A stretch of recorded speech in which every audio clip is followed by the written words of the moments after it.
Hello, my friends, and welcome back to our continued blind Let's Play of Ace Attorney Spirit Justice Turnabout Time Travel. Or Time Travel Turnabout, whatever. It looks like time travel is not real. It's all just a giant conspiracy. But the question is, what is actually going on? Well, only one way to find out. Let's jump into it, shall we?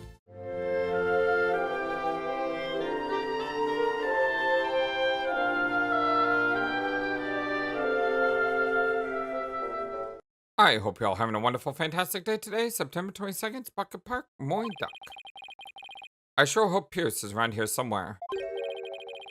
Ah, Mr. Wright and Miss Fey. I'm assuming that's Pierce. Yep. Hello, Pierce. We were just looking for you. I'm sorry for Master Sorin's sudden departure earlier. You have my sincerest apologies. It was totally understandable, really, but shouldn't you be at his side right now? It's fine. The other savants are with him, and I'm in constant contact with them.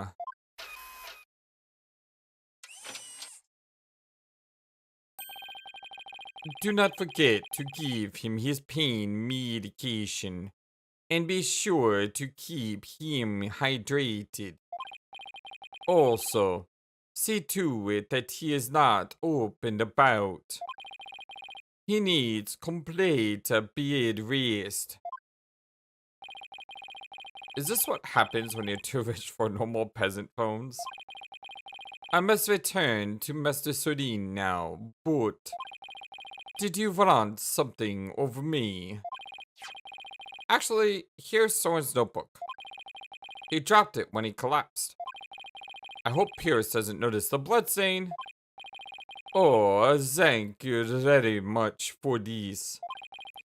I will see to it personally that Master Sorin gets it back. Thank you. Sorin's notebook given to Pierce. I trust that you did not look inside. Oh, of course not.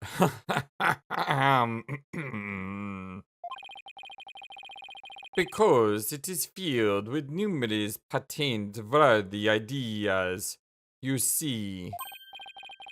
Look, I know you're busy, but would you mind if I asked you a few questions about the case? Well, as I said, I must be getting back to Master Sorin. So, if you could make it quick, I would greatly appreciate it. Alright, I'll make this as quick as I can. The cover-up.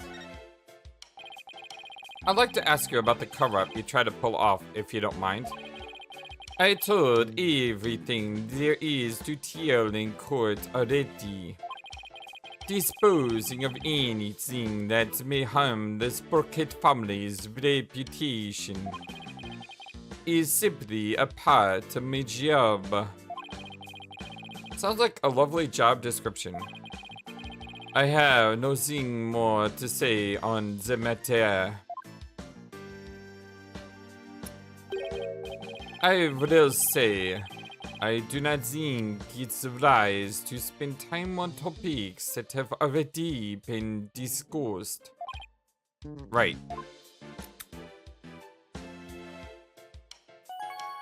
The accident. Pierce, could you tell us more about this accident? Where did you find that? And did I not already tell you about that accident? You did, but you conveniently left out one crucial detail. The fact that Dumas Gloomsbury was driving the car at the time.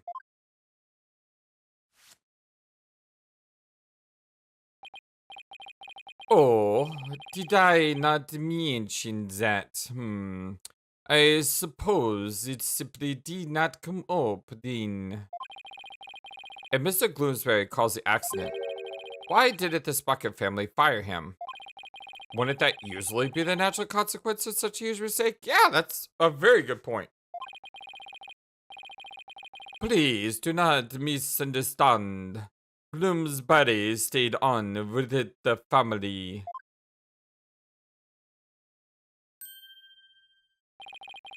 On Mastia Sorin's request. What? That is the type of person that Mr. Sorin is. He did it on purpose so that way he could kill him later. Perhaps it was the influence of Miss Zelina's kind nature. She was such a sweet person that even in her last moments, she thought of Master Sorin. Not only did Sorin not hold a grudge against Gooseberry, he instead insisted on keeping him on. Now I really don't understand how that guy's mind works. Selena's last moments. So you were present for Selena Sprocket's last moments? Yes. In my professional capacity. The accident happened on the way to a certain party. And what kind of party was it? It was Miss Selena's engagement party.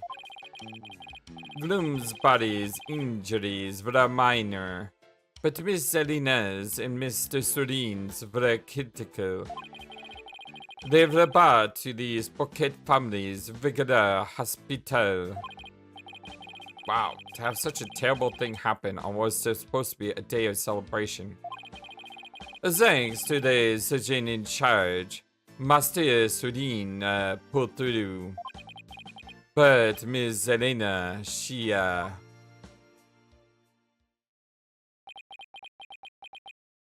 all the dots. The last words that Miss Zelena said to me were,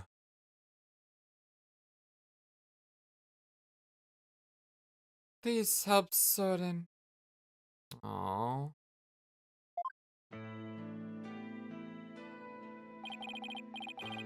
Please help Sorin.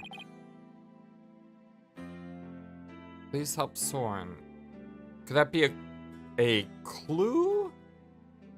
Like a hidden message? Help someone overcome his grief? Or is it something more? Playing Ace Attorney makes me so suspicious. Ever since then, I have attended Master Sorin and tried to help him in any way that I can. I see. Selena's fiancé must have been devastated. Indeed. The shock of losing Miss Zelena was so great. He quit being a surgeon. He was a surgeon? Wait, so the surgeon who tried to save them both was he? Yes, he was Miss Zelena's fiancé. What a terrible tragedy. How awful. So where's the fiancé now? Is it you? Good question. I wonder that sometimes myself. So Selena had a fiancé. I'd like to find out more about him, but I doubt I'll find him anytime soon. I'm willing to bet any amount of money. That's her fiancé because he has the clock. The watch, the symbol that she had. That's what she meant when she said help him. He gave up being a surgeon to work for Sorin. So, I've already done here. I'm afraid I must be going. Could you please tell me a little more about Sorin? There is nothing more to tell. Can't seem to get any real answers out of him by just asking questions. But there is that piece of evidence I still don't know much about. Why do we keep doing that? Maybe he'll be able to tell me something more about it. I kind of find it frustrating how the character is like, oh, there is that piece of evidence, but good luck trying to figure that out. Is it this? Pierce. Have you ever seen this candelabra before? No. I, don't know anything about it. Cyclock! Question is, can we unlock him now? My Magatama reacted. Pierce must be trying to hide something from me. I had to break the old Cyclops and find out what. Take that!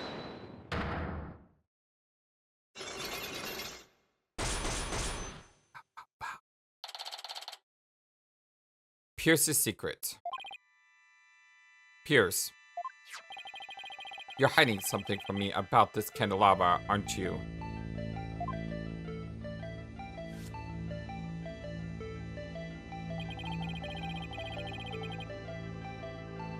Is that one of the candelabras from the Flying Chapel, is it not?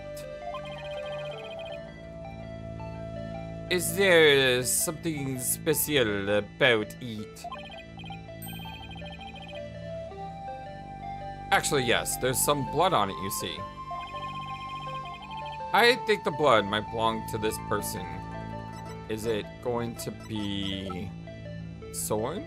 Take that! Sorin has a rather nasty wound on his body, doesn't he? One down? Yes, Master Sorin is injured. Are any of the other people involved with this case injured? Not as far as I know. I see. Then let me ask you this, Pierce. Do you suppose Sorin could have been more directly involved than what you're letting on? What in the world would make you think that? Oh, I got my reasons.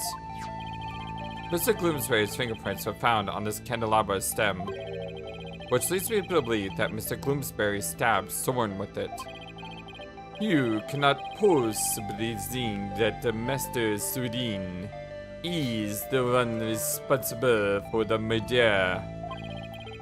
I don't have any conclusive evidence of that at the moment, but I do think he had a motive.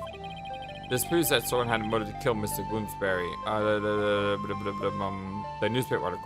Take that! Even though it was an accident, he's driving. Mr. Gloomsbury was the man responsible for taking Sorin's sister away.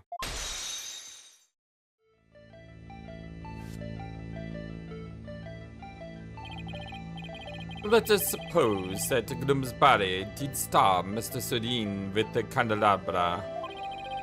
Can you prove that it had anything to do with this case? Him might have been stabbed at some other location for some other reason. Sorry, but I can prove it was related to this case. Oh, really? Sorin's stabbing and Mr. Gloomsbury's death are definitely connected. Oh, they know. This is a piece of evidence that ties Sorin's injury to Mr. Gloomsbury's murder. It's the blood in the hole. Yeah, this, the lift blood stain. Take that! A blood stain was found on the side of the lift that goes between the hold and the Vista deck. Yeah, makes sense. Its blood matches the blood that's on the candelabra. I obtained the results straight from the police, so I could assure you that this information is correct. This bloodstain on the lift indicates an important fact. It shows us that the murder was a reception hall, Sorin was there during the crime. Sorin was there during the crime. Yeah, if his blood is on the scene. Sorin's blood is on the lift, which can only mean one thing. He was there, wasn't he? Sorin was at the scene of the crime.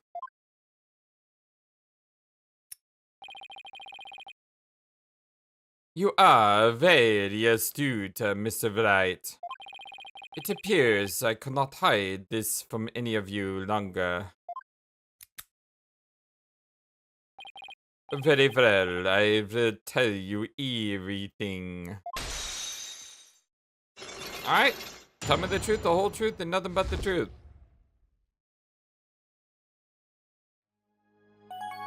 Here's the secret. All that music. Could you tell me about Sorin's injury?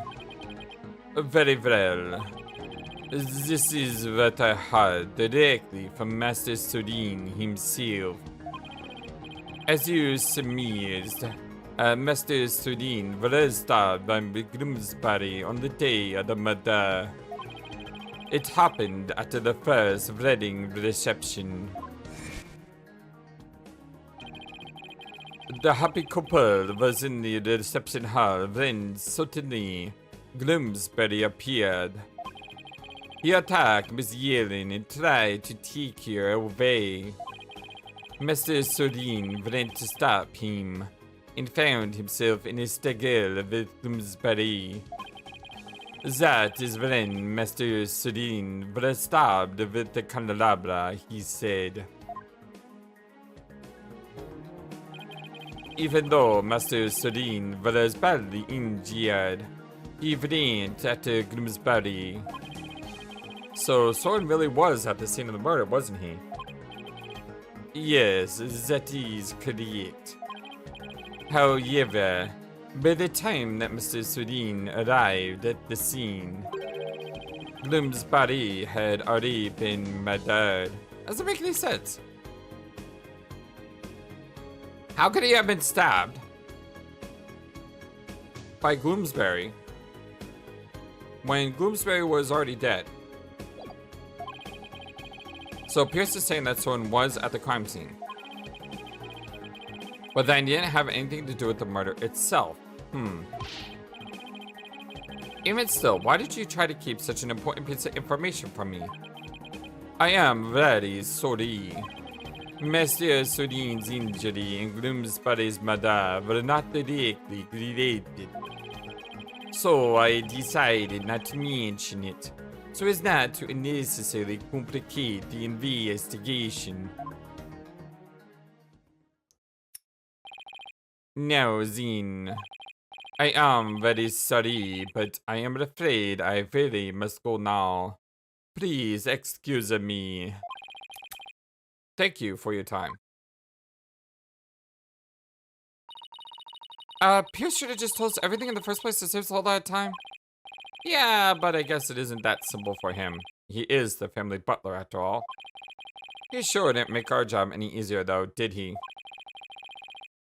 But at least we learned something new. Sorin was at the scene of the crime. That's true. What's up for it is better than none. So, what next, Zick? Let's see. The forensic team might be done investigating the reception hall by now.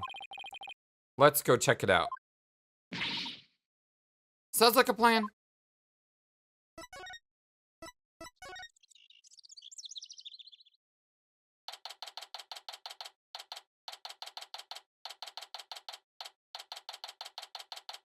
September 22nd, Flying Chapel Reception Hall.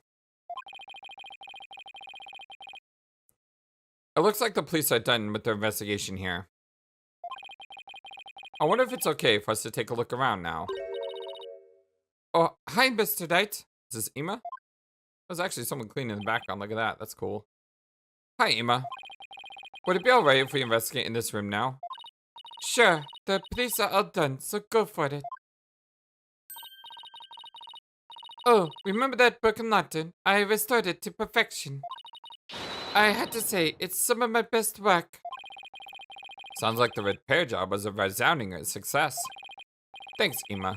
We'll take a good look at it too. Well, I had to get Bigatti back to the station. Try not to mess up the crime scene if you can't help it. We'll be careful. I'll be seeing you.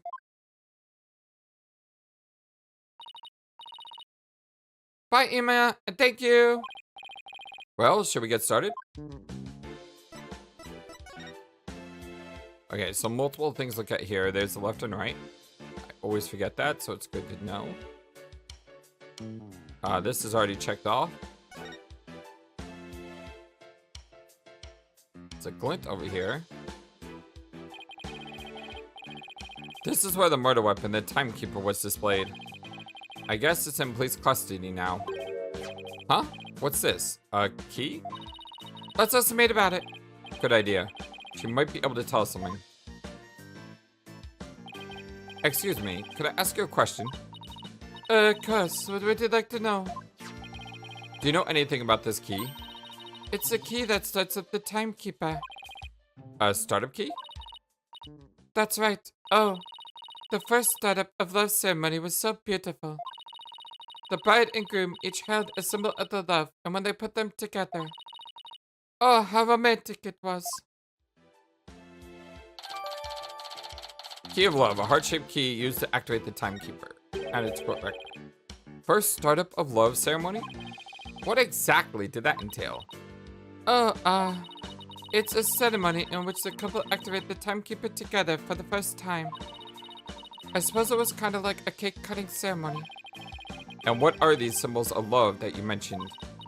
Well, that's kind of an industry secret, so I can't really say. I'm sorry, I better be getting back to my work. Looks like there's an order from above not to talk about it.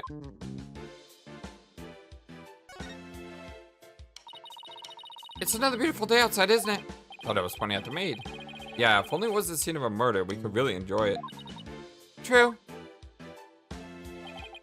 It must be tough for the maids to have to work on a beautiful day like today. We don't mind. Whoa, I didn't think you could hear me way over here. We don't think of it as simply cleaning. It's more like wiping away all the sadness stuck to this airship. Aww, that's poetic. Wow, talk about devoted.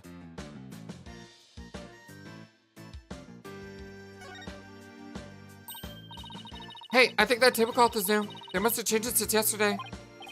Huh? How can you tell? Because the food stains that were there are gone. I should have known it's because it's food related. I guess we checked out everything of interest in this area. Okay.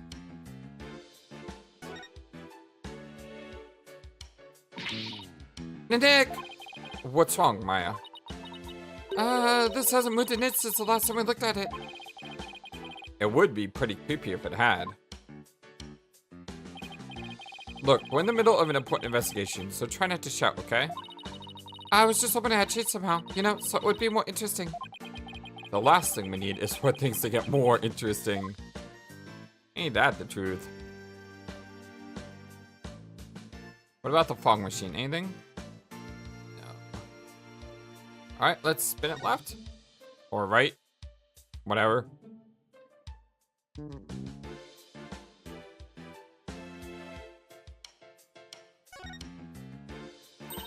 Excuse me, is the fog machine ready to use now? No, I'm afraid not. We only put ice in it when there's an actual reception. I see. That's too bad. She still wants the plasma, the cloud of smoke, doesn't she? Oh, is this the one that was put together? Wow, look at all the tape. Here's the book and lantern all patched up, and I do mean patched. That's a lot of tape.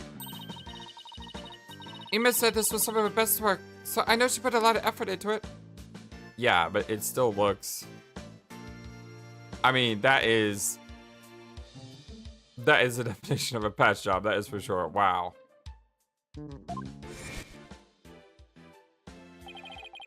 It was pretty smashed up. It must have been a lot of work to put it back together. Well, she gets an A for effort at any rate. Yeah, it does almost look completely whole again. Huh?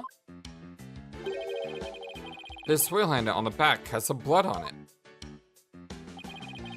It looks like somebody gripped it with a bloody hand. Maybe the blood got there when the killer was putting on, Doom and Gloom's body inside. Doom and Gloom. Do you see anything else worth noting? Well, there's another one of those lanterns over there. So it might be a good idea to really compare the two later.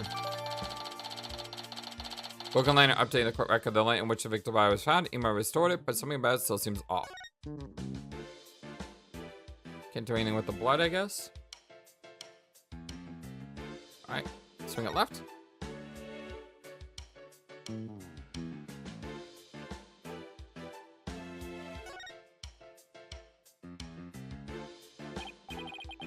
Hey, take a look at that door. I wonder where it goes. Again, I thought it was pointing at the maid. Shall we open it up and see? Wait, please don't open that. It's an emergency escape hatch. It leads directly outside. You'll fall to your death. Ooh, that was a close one, huh, Maya? I'll say.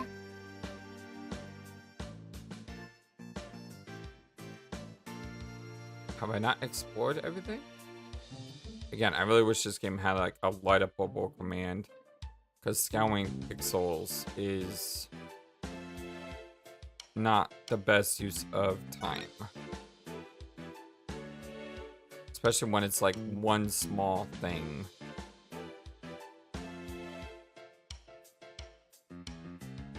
Oh, we had to compare it, right. I understand. This is the unbookable lantern. I did already examine everything, it's just I had to go back here. And this is the one that Ema restored. I wanted to say they look exactly the same, one that they're made up of the same parts. Wait a minute! What is it, Maya? I think there's something off about this peggable. Just about everything about it looks off to me. Yeah, it has an extra gauge. It has an extra gauge, or gauge, however. There's 2 here, and there's 3 on the other one. I can't look at it closely, but it's got an extra dial. I'm not quite sure it is, but some details are quite right. Show me the restored lantern again. Yeah, you see it has the 3 of them there? Hey, I know, it's this, right? What, where? This thing about the restored lantern that's off is the, That's not what I was looking at.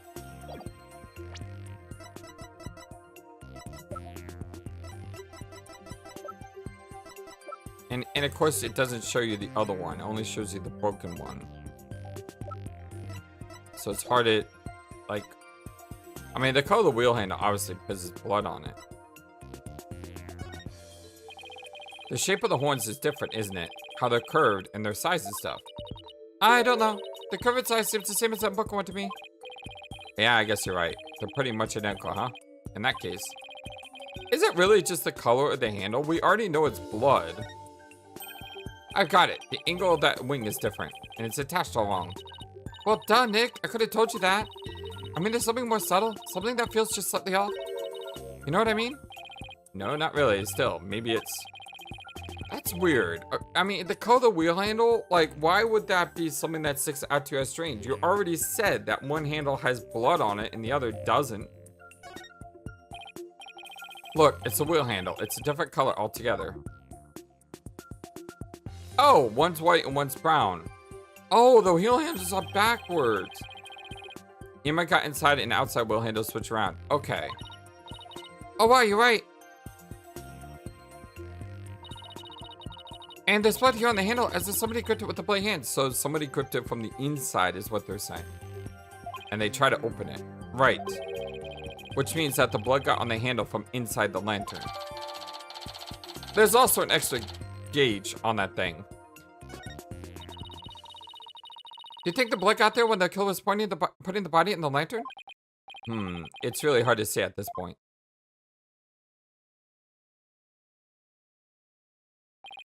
Whoa. Well, I think we checked out everything relevant to this case. What are you two doing here? What is this? Wait, what are you doing here? Is this Edward? Nope, it's Sorin. And he looks panicked. Sorin, shouldn't you be resting in bed? You're injured. How do you know about that? Never mind. My notebook. Have you seen my notebook? I can't find it anywhere. My notebook. I need my notebook. What's the matter with him? Well, my notebook. I had to have. Master Sorin. Only one person called Master. Master Sorin, I told you to stay in bed. My notebook. Here you go.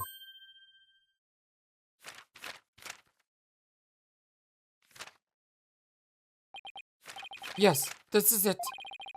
So Sorin gets emotionally unstable without that notebook of his. This guy knows the bloodstain. Phew. Looks like he's calmed down now. Sorin, do you mind if I talk to you for a minute? I cannot allow you to do that. But it is wound were to open up again. He needs to rest. Arg, I guess you're right.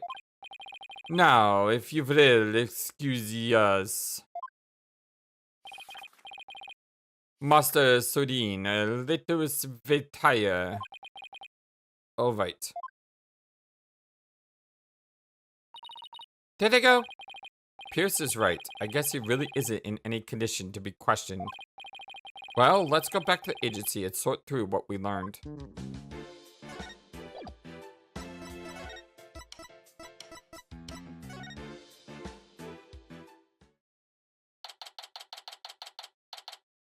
September 22nd. Right? Anything agency. We're back. Anybody here? Oh, hi, boss. Athena? I thought you were Trucy. Well, I guess you could say that I'm taking a short break. Well, but enough about me. What about the investigation? Did you find out anything? Well, turns out that the third person Ellen says she saw at the crime scene might have been Sorin Sprocket. What? Really? I always thought that he seemed suspicious.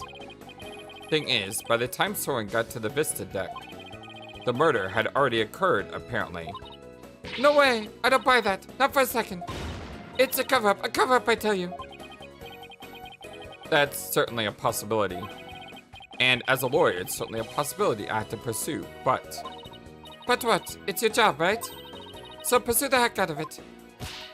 Just do it. Yeah, but... Is that really what's best for Ellen? Someone could be found guilty if the truth comes out tomorrow. But if we don't pursue this possibility, Ellen could be found guilty instead. Oh man, either way, it sure doesn't spell out happily ever after for the two of them. So what are you gonna do, Mr. Wright? We should do what we're supposed to do. Which is to seek truth. So that's what a lawyer should do, right? To seek the truth. I can't let an innocent person get convicted. Exactly. So I guess all I can really do is pursue the truth. Thank you! Excellent! Yes! I like when the protagonists are on the same page. Even if it ends up devastating Ellen. What a tough call to make. Still, there's always a chance, right? Maybe something will come up during the trial that will save their marriage. I hope so. I really do. Well, Maya, let's go. Break the news to Ellen, you mean? Yep. Mr. Knight, please take me with you. I bet I could help you counsel Ellen through this piece of bad news, and I really fear for my life. Athena, I appreciate the offer, but don't you have somewhere else to be? Do I? Athena, what are you doing here? I've been looking all over for you. Come on now, let's get back to practicing. No, wait! My body can't take it anymore. Where's Apollo? I'm gonna get him back from Khura'in. I'll pay for his trip. But boss, you gotta help me. A lawyer always keeps her promises, Athena. But boss! If you bail on me one more time, Athena, I'm gonna use a real blade on you. Eek! Wow, she's heartless. Sorry, Athena, but somebody's gotta do it. And it's better you than me, though. And I guess she takes it off to her dad in that regard. Hang in there, kiddo. Come on, Maya. We better get going.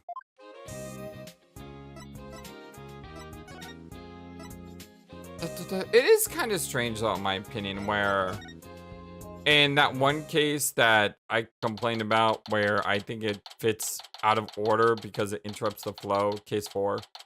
It's weird that you have Athena's growth and how she comes into her own as a lawyer and she gets the respect of being a lawyer.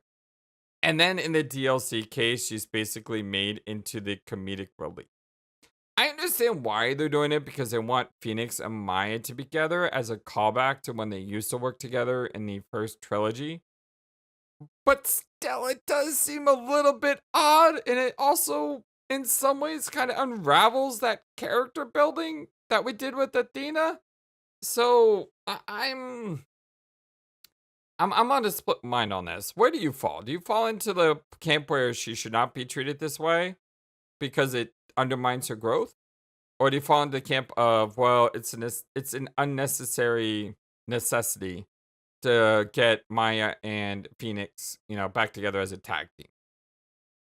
Where do you fall? Let me know in the comment section below. September 22nd, Detention Center Visitors Room. Hello, Ellen. How did the investigation go, Mr. Wright? Before I answer that, I need to ask you something. Was Sorin with you when Mr. Gloomsbury attacked you in the reception hall? I'm sorry I kept it from you. I was afraid he'd come under suspicion if I told you. So, I kept quiet about it. I'm really sorry. I see. I thought it was probably something like that. Listen, Ellen. I'm afraid I had to make a very difficult decision based on what I found out. What kind of decision? That is very hard for me to say, but... the mysterious person you saw at the scene of the crime was most likely Sorin.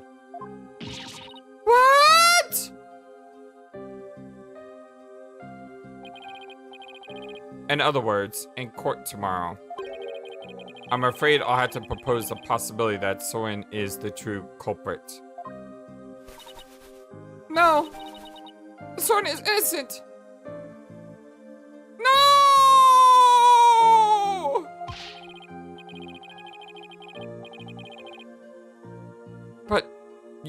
But don't you see?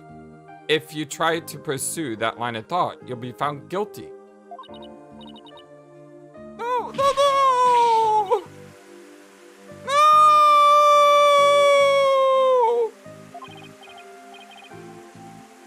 Please, Ellen, come down.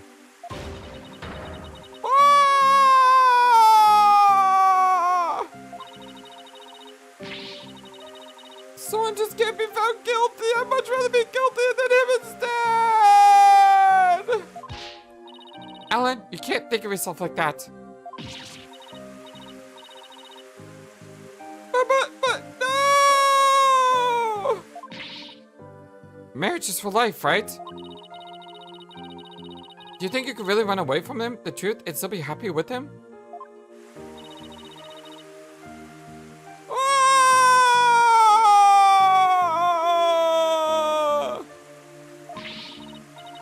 You're not married, so how can you possibly understand? Sometimes you just gotta do whatever it takes to make things work. Nick, you talk to her. Hey, don't just dump this all on me. Mr. Wright, I'm innocent, and Sorin is too. So please, provide us as a god! I'll certainly do everything in my power. I just hope she doesn't lose control like this in court tomorrow.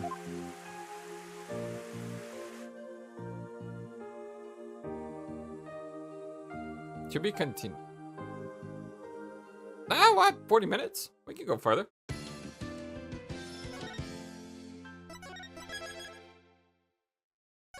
Trial, day 2.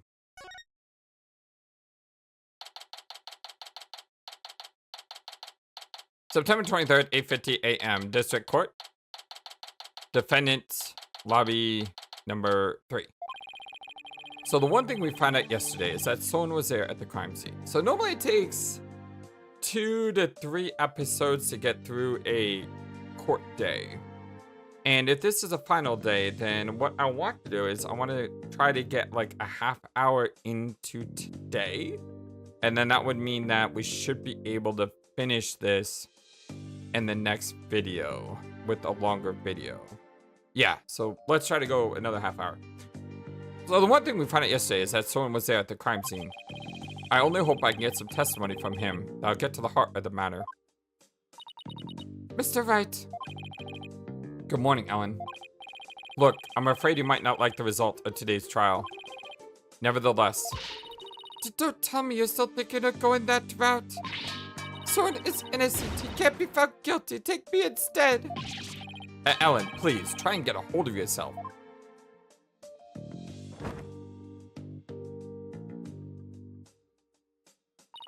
I believe in Sorin with all my heart. So how dare you doubt him? Regardless of which one of them is found guilty today, it's going to be devastating for Ellen, isn't it? Well, we'll just have to do everything we can. That's the best we can do, you know. The trial is about to begin, Mr. Wright. Alright, let's go, Maya. Yeah.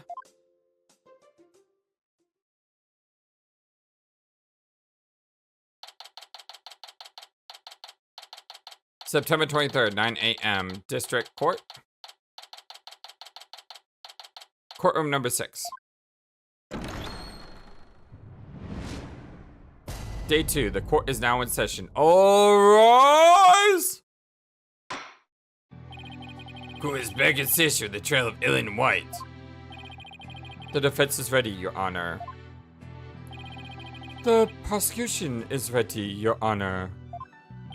Well, let's see now. Where were we?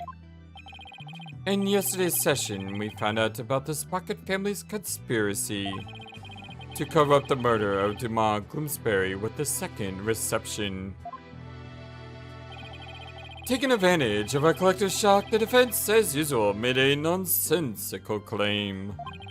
Namely, that there was a third person present who struck the victim. Objection! Hey, don't try to make it sound like I made it all up. The defendant herself made a statement about the existence of a third person. And further investigation has only proven her statement to be true. Well, then I presume the defense intends to focus on proving the identity of this third person. Is that alright with you, Mr. Edgeworth? Indeed, Your Honor. In fact, I predict that the defense will, most likely, attempt to name Mr. Sorin Sprocket as the true culprit. How did you? Well, if I came to that conclusion, he might have too. Makes sense. The driver during the accident that killed Mr. Sprocket's sister was the victim. Therefore, Mr. Sprocket had a motive to murder Miss Gloomsbury. That's what you're planning to assert, is it not, Mr. Wright? Well, he knows my game plan, which means he could probably have planned for a counter. Am I that transparent? Come now, Mr. Wright.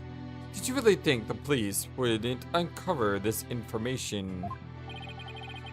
Congrats on getting it in on one, Mr. Edgeworth. But, is this Ellen? Yeah. You're wrong. Sorin didn't do it. He's innocent. Miss Wyatt, please. He's innocent, I tell you. What is this, Mr. Wright? I thought your claim about the existence of a third person came from the defendant. It did. This is just a minor hiccup. Did you not discuss your strategy for today with the defendant, Mr. Wright? Starting off the wrong foot is seriously cutting into my lifespan. It would appear that the defense is in disarray. Therefore, the best way to clear things up is to ask Mr. Sprocket himself what happened. Your Honor, the prosecution would like to call Sorin Sprocket to the stand. What? Very well, bailiff. Please bring Mr. Sprocket to the witness stand.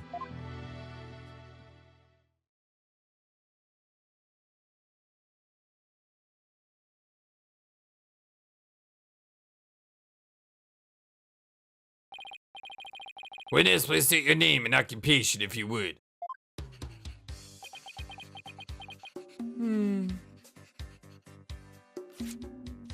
He's not gonna communicate entirely through paper airplanes, is he?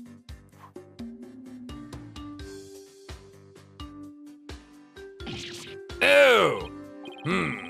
That's weird. Normally it's always the defense getting insulted. This first time I've been oh wait, I've probably been insulted a few times. The bird did land on my head. Might have pooped there once. I'm not sure. It's kind of hard to clean off. Anyway, there's something written on this paper airplane. Let's see. Sorin Sprocket, Managing Director of Sprocket Aviation. Mr. Sprocket, please give me answers in words, not paper airplanes, especially when they poke me in the eye.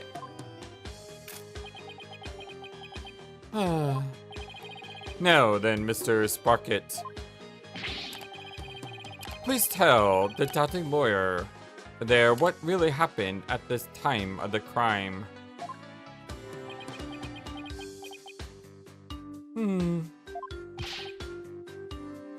Well, Mr. Sprocket.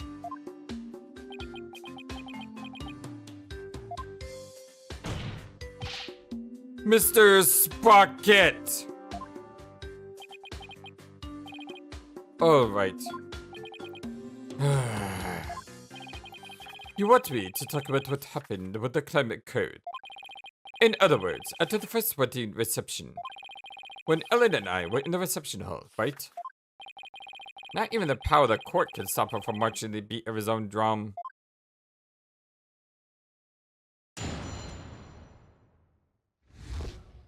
What Sorin remembers. I was stabbed by Dumas in the reception hall and I collapsed to the floor. The next thing that I saw was Ellen and Dumas on the Vista deck. I knew Ellen was in danger, so I headed out for the Vista deck. But when I got there, Dumas was already... I don't want to believe it, but it must have been Ellen. Nothing else makes sense.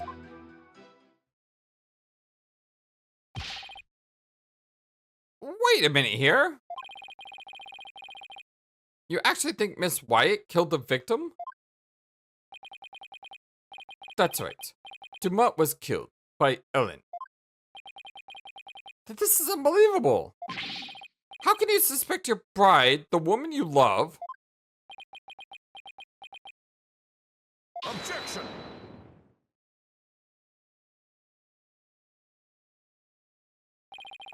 The truth can be cruel. Miss Wyatt, you must be very upset. Is there anything that you wish to say?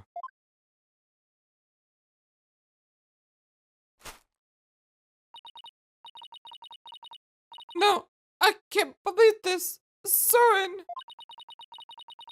I thought at least you would believe in me. The best way now to show your love for your groom is to admit your guilt and try to atone. Sorin! Hold it! Mr. Edgeworth, I haven't even cross-examined the witness yet. And quit picking on the clearly distraught. Yeah, that's not so cool, Mr. Edgeworth.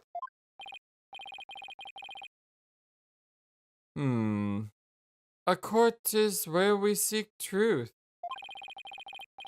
And the truth is unyielding, even to the truly pitiful. Mr. Edgeworth, I find it distasteful to make a lady cry. It too, Your Honor. So what are you gonna do, Nick? If the third person Ellen saw on the Vista deck was Sorin, then we had to prove that Sorin was there at the time of the murder. I don't see any obvious inconsistency in testimony, but we have to push forward.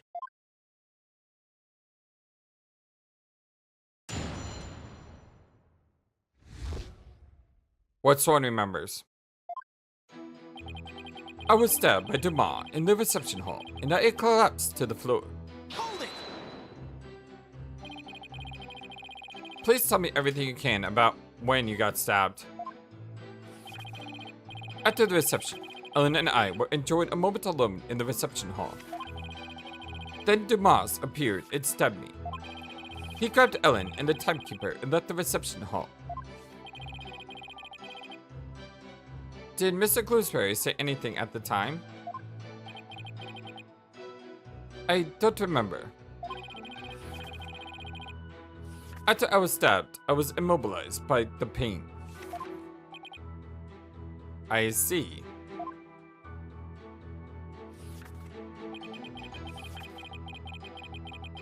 The next thing I saw was Ellen and Dumas on the Vista deck. Hold it! The Vista deck, huh? But it was nighttime then. Could you really see them in the darkness? The moon was out, so I could see them clearly. From the looks of it, Dumas was trying to push Ellen and the timekeeper off the side. So you saw the defendant. About to be thrown out the airship, you say? That's right. In such a desperate situation, it would only be natural for her to fight for her life. And the murder weapon was right there within her grasp. Ugh, this is not going well at all. I've got to do something and fast.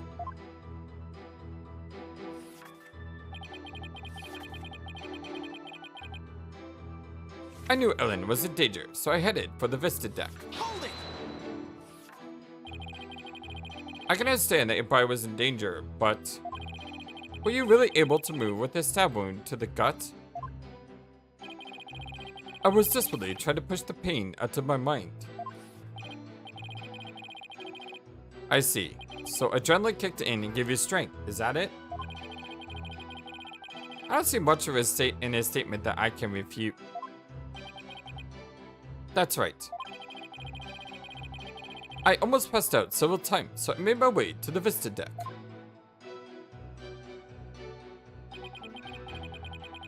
But when I got there, Dumas was already. Hold it!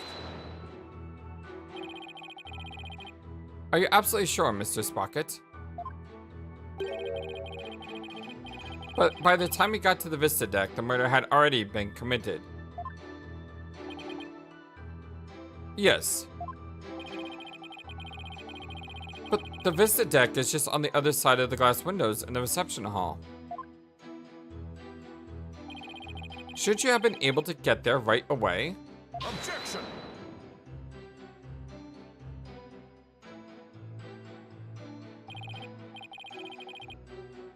Mr. Wright, have you investigated nothing? The only way to the Vista deck is to go to the hold and take the lift.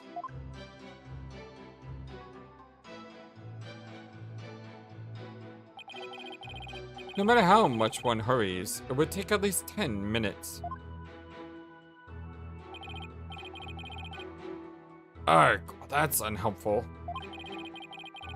But Sorin had to have gotten there before the murder, or my claim won't stand. Do you have any ideas for me, Maya? It's definitely easy to prove that someone did go to the hold than not. I mean, you can't leave anything if you don't go someplace, right? Can't leave anything? Wait a minute, I think Maya is onto something here. The lack of a certain something actually proves that Sorin didn't go to the hole. What's the matter? Are you stumped already? No, I'm far from stumped, Mr. Edgeworth. I know for a fact that Mr. Sprocket didn't go to the hole. You and your paper-thin bluffs. Mr. Sprocket's bloodstain on the lip proves that he went through the hole. So what possible proof could you have that he did not in fact go through there? You want proof? You got it. You can do this, Phoenix. There's gotta be proof that Sorin didn't go through the hole. Well, Mr. Wright? This proves that Mr. Sprocket didn't go through the hole.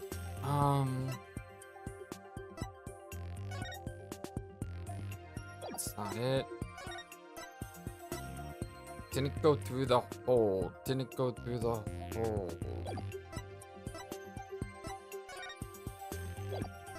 Didn't go through the hole.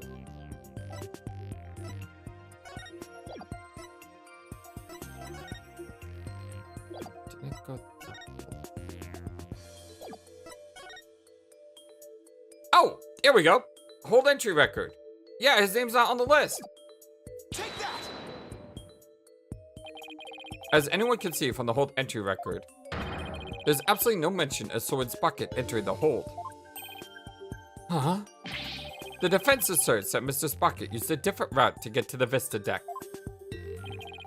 You can assert all you want, Mr. Wright, But can you actually prove another route exists?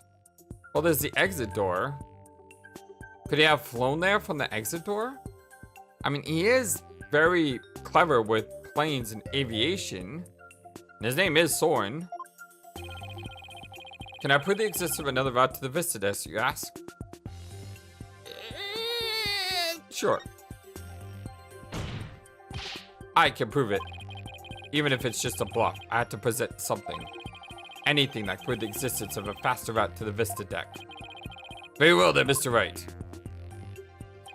Show us how Mr. Sprocket got to the Vista Deck. Well, I did say it, so I guess we gotta do it. Mr. Sprocket made for the Vista Deck through here. The exit door. Sounds like craziness, but if anyone can do it, he can do it. To save his bride from danger, Mr. Sprocket opened the escape hatch and made his way outside, along the outside wall to the Vista Deck. Wow. That's some Mission Impossible stuff right there.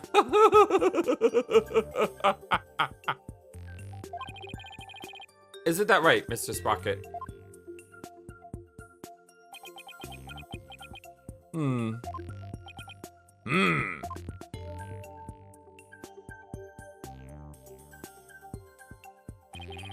There would certainly be much faster route than to the Vista Deck. Objection! Yeah, he's gonna say the obvious. I'm disappointed, Mr. Wright. Is that really the best that you could muster?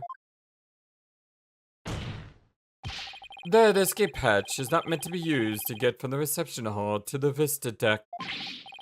One slip, and that's all it would take for Mr. Sprocket to plunge to his death.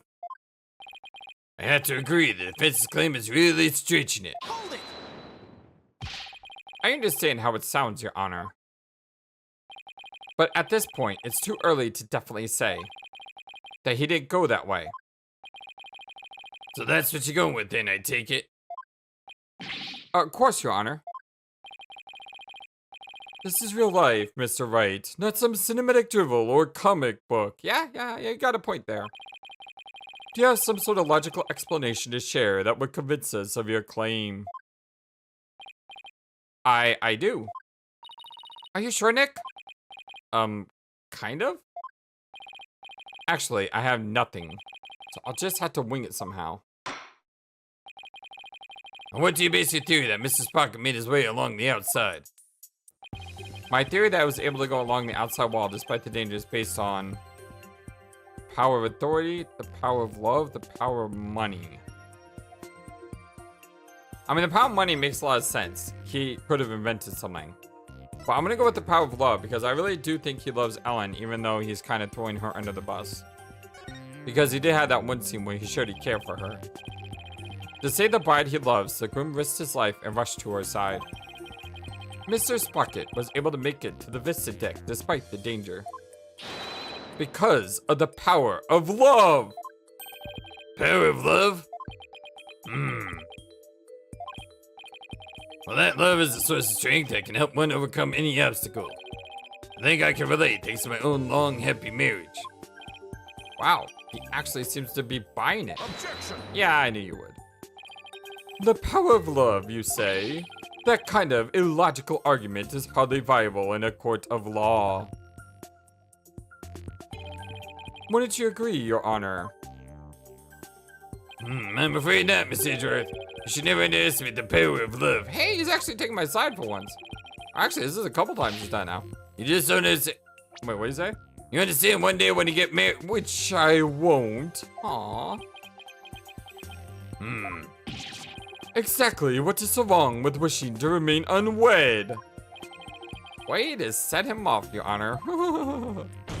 Poor Edgy. Never mind all this unscientific nonsense. Are you aware, Mr. Wright, that at the time of the crime, there was a huge propeller turning at full speed between the hatch and the Vista Deck? No, I don't think I was aware of that. Even if a person were to go outside through the hatch,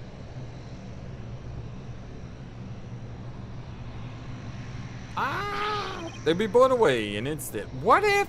Oh my god, I just had a huge what if. What if What if?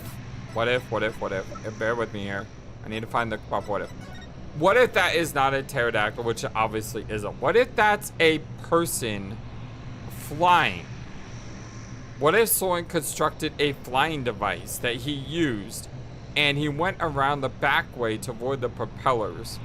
And so what Larry saw, which he thought was a pterodactyl, was actually a guy flying in midair. Arg! What does your power of love get you now, Mr. Wright? Huge spinning propeller, you say? Well, in that case, I have to admit, it does seem impossible. Arg, should have known. That would make Sorin like the Rocketeer. Y'all ever see the Rocketeer? Fun movie, old movie. I liked it when I grew up. Nick, you can't make that kind of face in front of your client. The worst of times when liars had to force their biggest smiles. I remember. Right? Right. I feel like I just saw Mia looking at me through Maya's eyes. Huh. Well, there's a callback. What's wrong, Nick? Why are you giving at me like a giant sunfish? Thank you, Maya. You just helped me remember something really important. There it is. That's that fearless smile I was looking for. Now, give us a mind-blowing theory, just like you always do. I had to turn my thinking around. Instead of wondering how Sorin could have moved past that huge propeller, I had to think about ways what would have made it possible for him to do so. Your Honor. That's right, only makes that ridiculous face with his back is pressed against the wall. Therefore, please do hurry and give your ruling before.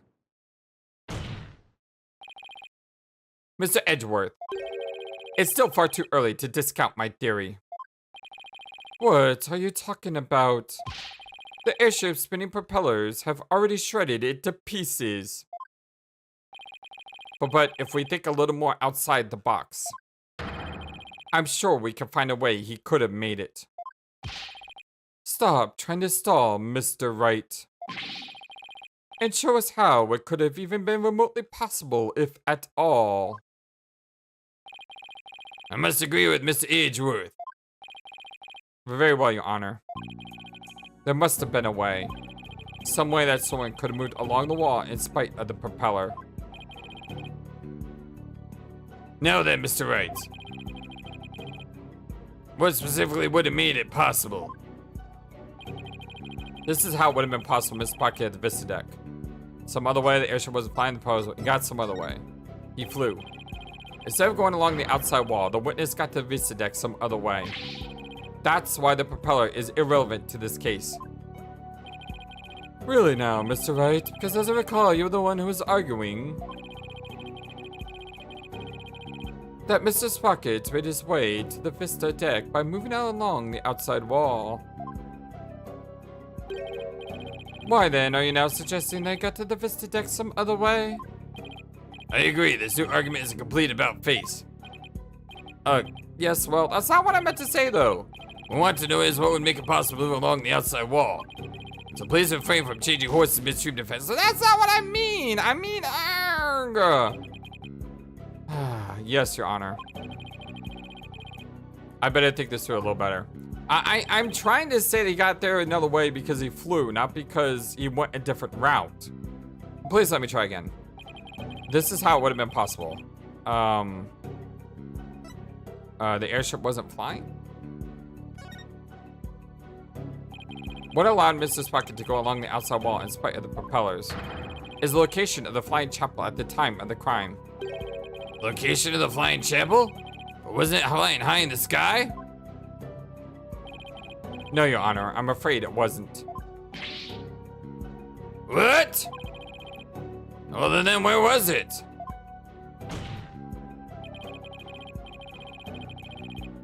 At the time of the murder, the airship wasn't flying through the sky, but more to the ground.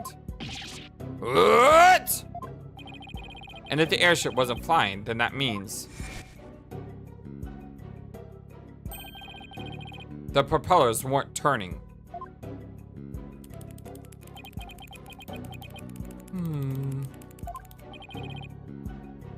In which case,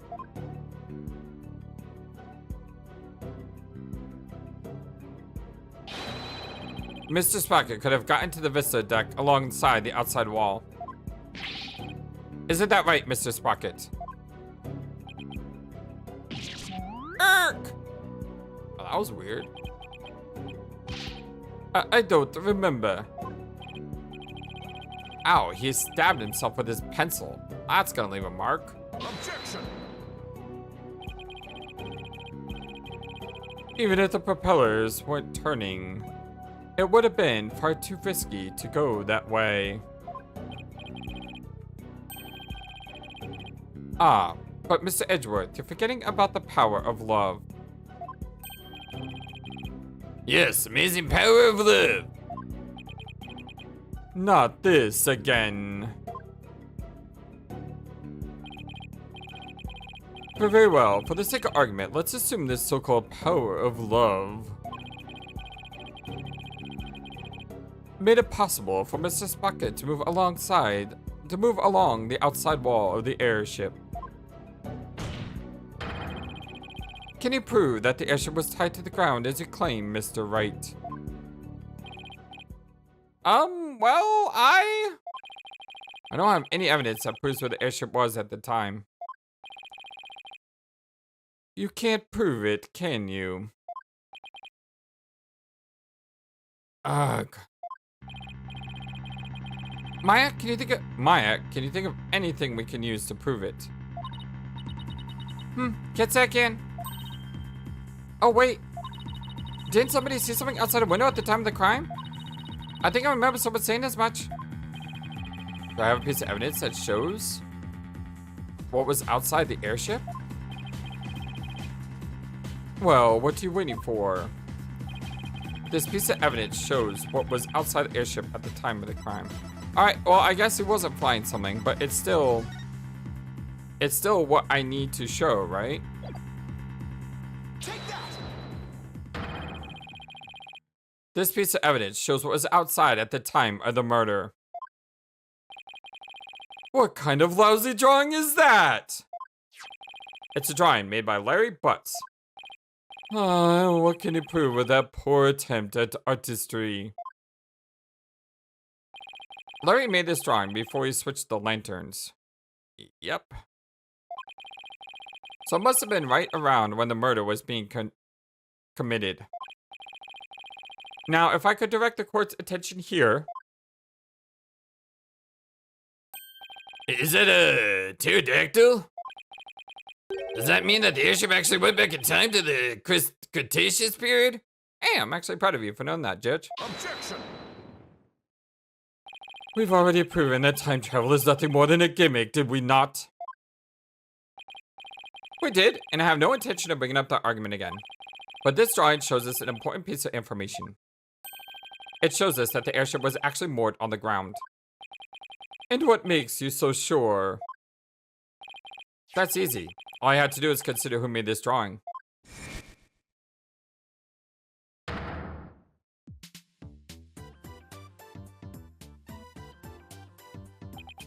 Larry. That's right. It was Mr. Butts, and we both know what he's like. He must have seen something else and mistaken it for a pterodactyl. I can't argue with you there.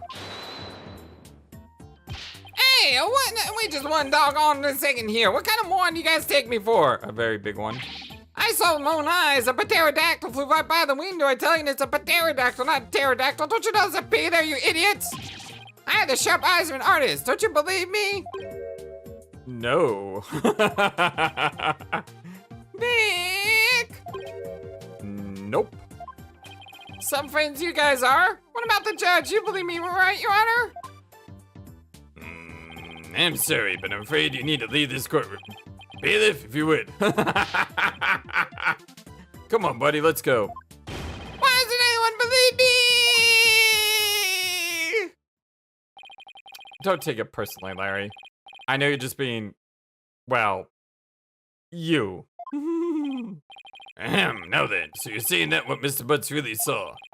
bears some relation to what was outside the airship at the time of the murder. Yes, Your Honor. At least I think it does. What this pterodactyl really is will prove the airship was anchored at the mooring dock. It had better anyway, but doesn't. My whole argument is a bust. You're that confident about it? Well then please go ahead and tell us what it really was. Yes, Your Honor. Think, Phoenix. What could that pterodactyl have actually been? There's a broken bench here. What does that have to do with him?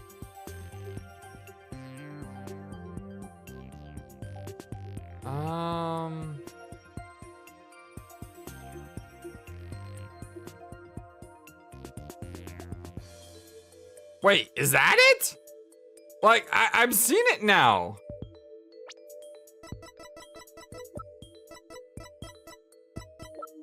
I'm actually seeing it now, and I never noticed this, but it's the backwards. Look, the yellow is the green spot. He saw the sign. Take that! Please take a good look at this sign. That is clever. I never saw that. At the sign? It appears to have been broken and then repaired. But what does this sign have to do with the pterodactyl? Please focus on this part of the sign.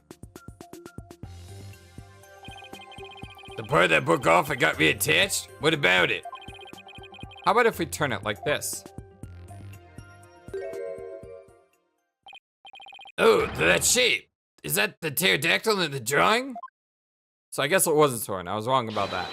What Mr. Butts actually saw was this chunk as it was being blown through the air by wind. What?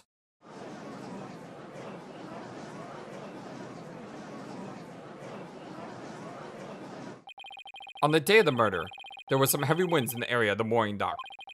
But it's hard to imagine that this sign would make it up as high as an airship would fly. That means the flying chapel must have been anchored at the mooring dock that night. Isn't that right, Mr. Sprocket? Objection!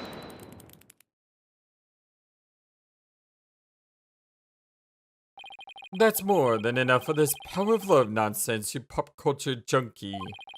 Present all the proof you want, but your argument is based far too much in conjecture. Why, don't we return to reality now? What do you mean, too much conjecture? Even if the airship wasn't flying, that alone doesn't prove the witness went along the wall. True, even now it's no more than a possibility. Then how do you propose Mr. Sprocket got to the Vista deck, Mr. Edgeworth? I noticed something as I went over the evidence. Please take a look at this hold entry record. What about it? Clear stickety, oh my. I don't see Mr. Sprocket listed on here anywhere. Nobody went with one of the other people, is what he's gonna say. Don't you remember? In yesterday's session, we had a very similar kind of argument. Did we? Honestly, Mr. Wright, I go and see now already. We talked about Larry Butts using the defendant's key card to enter the hole. Oh, we did talk about that, didn't we? In other words, even if a person's name isn't on the entry record, it's still possible for that person to have entered by using someone else's card. Arg! Mr. Sprocket, you entered the hold with Mr. Nickety, didn't you? Yeah, I call that one. I did. What? Why didn't you tell us that in the first place? Papyrus is indispensable. I didn't want to mention him unnecessarily and risk having him wrongly accused. I couldn't do without him. Mr. Sprocket, I ask that you testify in great detail about your movements that night. Witness testimony. The truth. Alright, this is a good place to put a pause. Much love to y'all, my friends. Thank you all for everything. If you like what you saw, don't forget to hit that thumbs up to like the video and subscribe. Always check to see if you're subscribed to the channel because sometimes on YouTube they just unsubscribe you. I've heard it been done before. But yeah, much love to you all. Hope you have a wonderful, fantastic, amazing, awesome day. And I will talk to you all again very soon. But until then, on our Ace Attorney Spirit of Justice blind Let's Play, so long and take care. Thank you for watching this video. Feel free to comment on what you saw and what you'd like to see next. I always love to hear your thoughts. But before we go, please remember that you matter, and you are brilliant, and you are loved, and you should always be true to yourself. Never let the world tell you any different. Much love to you from your friendly, feathered, flightless bird.